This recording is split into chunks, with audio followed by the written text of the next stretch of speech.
Practice and procedure तरमीमी ordinance पर अमल दरामद। Chief justice ने जजेस कमेटी में तब्दीली कर दी।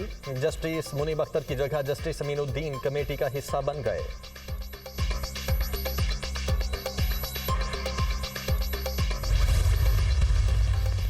पंजाब हुकूमत ने तहरीक इंसाफ को जलसे की मशरूत इजाजत दे दी। शराइत के मुताबिक अली अमीन गंडापुर अपने बयानात पर मुआफी मांगे। मुआफी ना मांगने पर एनओसी मनसूख किया जा सकता है। जलसे में किसी इदारे किसी आला शख्सियत के खिलाफ बयानबाजी की इजाजत नहीं होगी।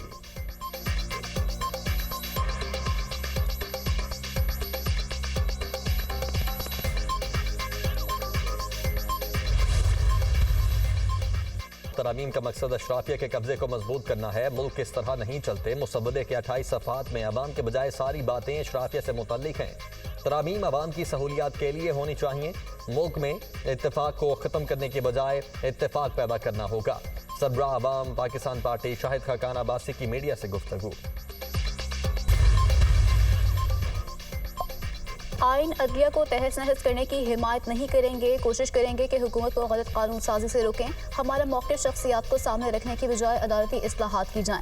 मुसव्विदों के हवाले से जब कन्फ्यूजन होगी तो क्या कानून साजी होगी। सरबराह JUI मौलाना फजल रहमान की मीडिया से गुफ्तगू। अदालत ने तहरीक इंसाफ को लाहौर में जलसा करने की इजाज़त हरगिज़ नहीं दी। डिप्टी कमिश्नर को जलसे की इजाज़त देने या ना देने का फैसला करने की हिदायत। मखसूस जमात के लोगों की कुछ ऑडियो कॉल सामने आई हैं। ऑडियो कॉल्स में तहरीक इंसाफ के लोग फसाद बर्पा करने की प्लानिंग कर रहे हैं। ये लोग जलसे के नाम पर मुल्क में दहशतगर्दी और फसाद बर्पा करना चाहते हैं। तहरीक फसाद का माजी का ट्रैक रिकॉर्ड भी सबके सामने है। किसी को सियासी लिबादा और कर फसाद फैलाने की इजाज़त नहीं दी जाएगी। हुकूमत ने किसी भी सियासी और मजहबी जमात को जलसे जुलूस करने से नहीं रोका और ना ही रोकेंगे। अज़मा बुखारी का बयान।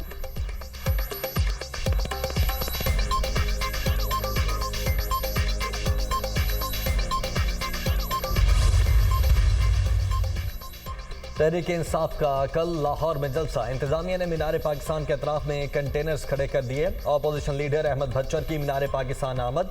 अहमद भच्चर ने दरवाजे को लगे ताले खोलने की इस्तदा की। इंतजामिया ने ताले खोलने से मना कर दिया। अहमद भच्चर ने कहा, मीनार पाकिस्तान के दरवाजों पर ताले लगाना पुलिस गर्दी है। डेप्यूटी कमिश्नर लाहौर ने PTI रहनुमाओं के नजरबंदी के अहकाम जारी कर दिए। नजरबंदी के अहकाम में PTI कारकुन मलिक फजल दाद खान, फजल खान और आमिर गिलानी शामिल हैं।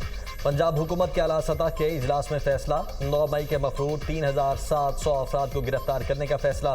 ज़राए पंजाब हुकूमत के मुताबिक आर्टिफिशियल इंटेलिजेंस और जदीद टेक्नोलॉजी के जरिए गिरफ्तारियां अमल में लाई जाएंगी।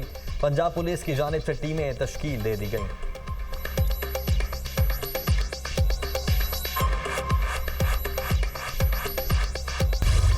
कौमी असम्बली से तहरीक इंसाफ का वजूद खत्म। तमाम 80 अरकान को सुन्नी इत्तेहाद काउंसिल का मेंबर जाहिर कर दिया गया। इससे कबल 39 अरकान को PTI और 41 को आज़ाद डिक्लेयर किया गया था। इलेक्शन कमीशन को स्पीकर के खत के बाद कौमी असम्बली में पार्टी पोजीशन तब्दील। कौमी असम्बली में मुस्लिम लीग नून की 110, पीपल्स पार्टी की 69, MQM की 22, काफ लीग 5, IPP की 4 नशिस्तें हैं। JUI फे 8 और आज़ाद अराकीन की तादाद भी 8 है। नई पार्टी पोजीशन में मखसूस नशिस्तों का भी जिक्र। इलेक्शन एक्ट पर अमल दरामद की सूरत में 23 मखसूस नशिस्तें नून लीग, पीपल्स पार्टी और JUI को मिलेंगी।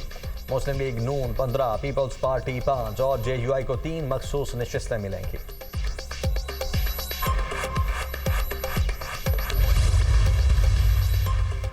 कौमी और सूबाई असेंबलीज की मखसूस नशिस्तें किसको मिलेंगी, फैसला ना हो सका। इलेक्शन कमीशन का चौथा मुशावरती इजलास भी बेनतीजा खत्म।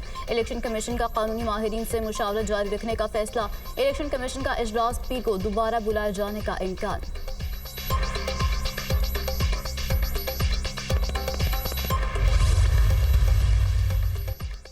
मखसूस नशिस्तों की अलॉटमेंट के लिए स्पीकर कौमी असम्बली का चीफ इलेक्शन कमिश्नर को खत। स्पीकर या सादिक का तरमीम शुदा इलेक्शन एक्ट के तहत मखसूस नशिस्तें अलॉट करने का मुतालबा।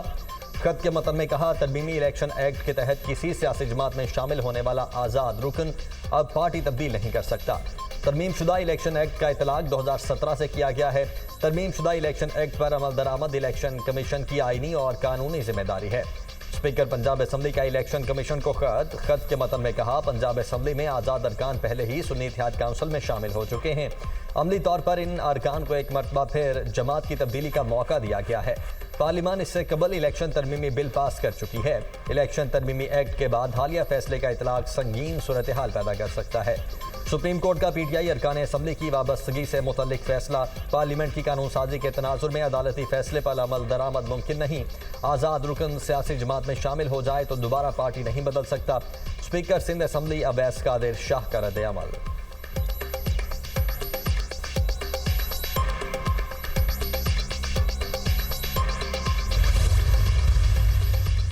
Speaker KP assembly Babar Saleem का chief election commissioner Sikandar Sultan Raja को खत। स्पीकर बाबर सलीम ने खत में लिखा कि खैबर पख्तूनख्वा में सेनेट इंतखाबात को बार बार मुलतवी किया गया। सुप्रीम कोर्ट में मखसूस नशिस्तों का फैसला हो चुका है। सुप्रीम कोर्ट के फैसले पर हर सूरत अमल दरामद किया जाए। आइन सबसे बालातर है, उस पर अमल किया जाए। सुप्रीम कोर्ट का फैसला आइन की रूह और मंशा बयान करता है। तमाम इदारे बशमूल इलेक्शन कमीशन सुप्रीम कोर्ट फैसले के पाबंद हैं। सुप्रीम कोर्ट ने वाज़ेह किया है कि मखसूस नशिस्तें किस पार्टी का हक हैं।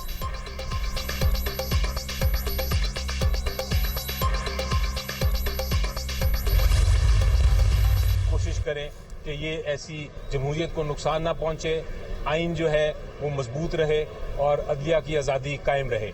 अगर ये बात सही है कि आइन भी है और एहतजाज का आपके पास हक भी है, तो फिर पंजाब हुकूमत से मेरा सवाल ये होगा कि किस कानून के तहत वो इस एहतजाज के हक को रोक रहे हैं।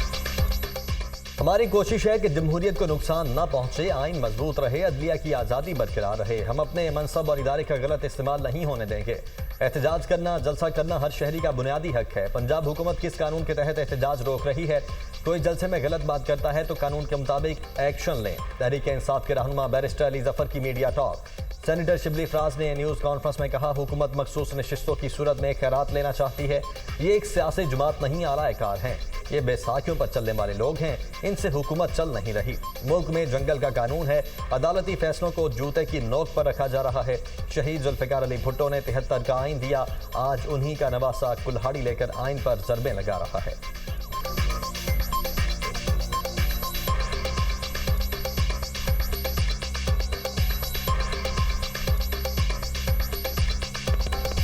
ये इलेक्शन जो है पाकिस्तान के अवाम ने तहरीक इंसाफ को दिया और उसी तनासब से हमारी रिजर्व सीट्स बनती हैं। अगर कोई अब खैरात का माल खाना चाहता है तो फिर उनको वो साबित करे कि वो इस जोगे हैं कि वो खैरात के हकदार बनते हैं। जुल्फ़िकार अली भुट्टो ने 73 का आइन इस मुल्क को दिया। वो अलग बात है कि आज उन्हीं के नवासे बिलावल भुट्टो कुल्हाड़ी लेकर और उस आइन की जो रूह है उस पे कारी ज़रबें लगा रहे हैं।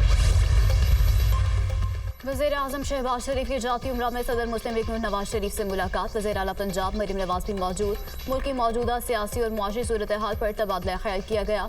शहबाज शरीफ ने आइनी तरामीम से मुतालिक अमूर पर भी नवाज शरीफ को ब्रीफिंग दी।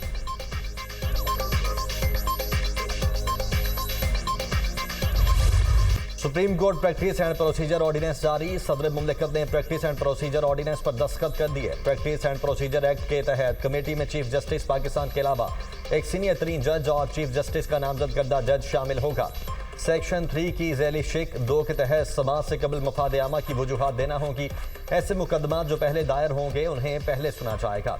अगर कोई अदालती बेंच अपने टर्न के खिलाफ केस सुनेगा तो वजूहात देना होगी।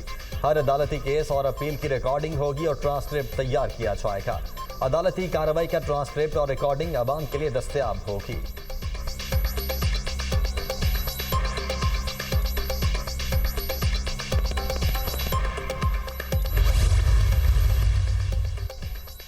और प्रैक्टिस एंड प्रोसीजर एक्ट में मुनासिब समझा गया कि तरमीम की जाए। अदालती प्रोसेस को शफाफ बनाने के लिए ये ज़रूरी था। इन तरमीम से दुनिया में हमारी अदलिया का रैंक बेहतर होगा, जो इस वक्त कम सतह पर है। अब जो केस पहले आएगा वो पहले समात के लिए मुकर्रर होगा। ये नहीं होगा कि कतार तोड़कर आने वाला केस समात के लिए मुकर्रर कर दिया जाए। अगर कोई बेंच अपनी बारी के बरखिलाफ केस सुनेगा तो उसकी वजूहात देना होंगी। अदालती कार्रवाई की तमाम रिकॉर्डिंग्स और ट्रांसक्रिप्ट आवाम के लिए दस्तयाब हैं। अता तार की गुफ्तगू।